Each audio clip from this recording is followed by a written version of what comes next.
so that they can have some connectivity like every other ethnic group in this fabulous country we live in. Well, you should tell the audience, because there are some people who are intimidated to call you. I'm gonna put your phone number right now. Why? And they say, I'm kind of scared. I mean, I've been intimidated to call people on television and whatnot. Tell them it's okay to call. Here's what I say. Our community is on fire. Our children are dying out here, and it's a crisis. I would like to think, and using the military term, that we'll have all hands on deck, everyone out there doing everything they can to stop this carnage in our neighborhoods. So to answer Mark's question, call me, 312-405-8844. And what I'll tell you is I'm one of the most humblest people that you're going to meet. I'm confident because I know what it's going to take to turn our neighborhoods around. But at the end of the day, I'm a servant. When you call me, I understand that I have to, fulfill in my spiritual connection, I have to serve you. That's ultimately what I'm going to do. So feel confident and comfortable calling me. I would definitely understand that my job is to work with you. I hope the viewers understand. They've seen you before. You organize neighborhoods block by block. I live in 60620, 60620. And you have governors and other people organize neighborhood block by block, and they're helping in the neighborhood. Every day. And most of them even know that you are doing these things. Every day. Mark, I started creating a PowerPoint presentation of showing the connectivity on how we help people that won't get any media attention. And I give you an example. A mother all the way in Calumet Heights, 60617, was talking to another lady whose son was 16, needed his service learning hours to graduate, but he couldn't go in the neighborhood because of all the shooting and killing. The governor reached out and connected us together.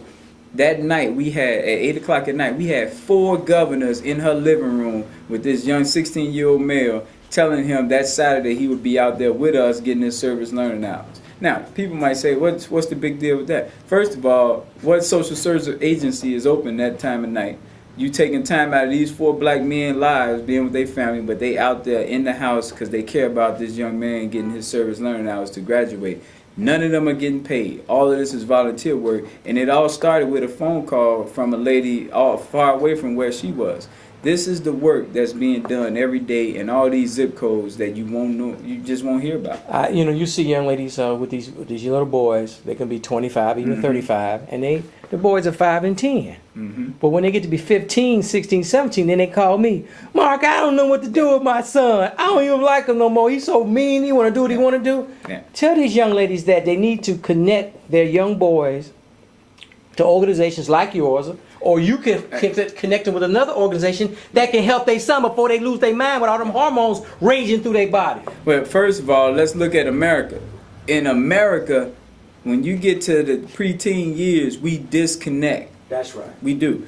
Money is allotted for preschool, kindergarten, so forth. Money is allotted for our senior citizens and our elderly. Money is allotted for the unemployed people, the 25 to 40-year-olds. What do we have allotted for the teenagers? What do we have allotted for 13 to 18-year-olds? Unfortunately, we don't. The highest unemployment rate since the Great Depression right now. And if you're a black teen, you can forget about it. So my heart goes out to our teenagers. And if you're a parent, a single parent of a teenager, man, we want to make sure the zip code governors know you out there. But they need to call you, because we have young men, and we all know young men who are 15, 16, 17, 20, 25, 35, still laying around the house at their mama's house, laying on the couch eating cereal, watching, playing video games. Yeah, that's uncalled for. It's unsatisfactory, but at the same time, once again, I look at things on both angles. One angle is the accountability on their part, then the other end is accountability from the broader society part, which is the village. The truth of the matter is, if my mom had me when she was a teenager, chances are she don't know much, so how she go teach me much? Right. And that's mom and dad both. Right. So if I'm laying around in the house, she probably laid around in the house. He probably laid around in the house. So that's just passed down from generations. That's one thing. But when the household drops the ball, now you gotta ask the village to step it up a notch. I truly believe it takes a village. So now I'm gonna go to the politicians in the neighborhood. If I'm an alderman or I'm a state rep, I'm going to need to know how many young people in my neighborhood, in my district, is unemployed. Then I got to use my influence to attract resources to help them. And so it goes to a broader echelon when the local household drops the ball. That's what I believe anyway. No, I think our viewers on the YouTube and our international viewers watching the show and people out in the suburbs, whatever, they don't understand. Let me just say this. We understand the problem. African Americans have been taught to distrust each other, and of course, with the advent of integration, our best and brightest have fled these neighborhoods. Big time. So Big time. The point is that we don't trust each other. We have a lack of leadership. Our preachers and politicians have just pimped us for far too long, and many of our young people and our older people never leave the neighborhood. So all they know is the hood. But let me say that to say this: you take young people and some adults outside of their comfort zone, out physically on trips. Tell them about the trips you take. The purpose of it is getting out of the oven. We just came back on June 20th on Father's Day from New York City.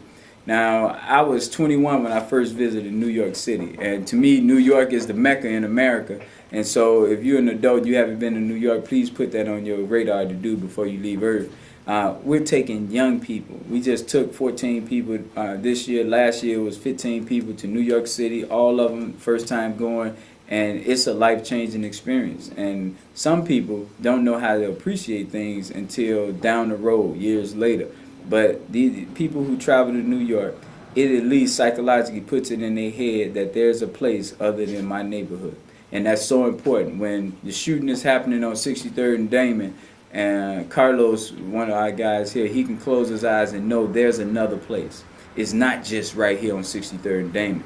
That can be the difference between him giving up and saying, you know what, I'm joining in with these fools out here doing dumb stuff, or I'm going to work harder so I can go the way I just traveled on this trip to New York and change my life. But you've taken young people to Atlanta, Memphis, I mean, other places. No, it's 20 cities. This is it, Chicago. We are the hub. Chicago is so important in the African American neighborhood for blacks in America. New York has 3.1 million. We second, or Atlanta just took over. We were second, but we in the central. We in the middle part of America. So Chicago is critical to what happens to us across the nation, and that's why we had 20 neighborhoods all linked to 20 U.S. cities, and the travel is happening ongoing so that we can help bridge this gap between what we're dealing with here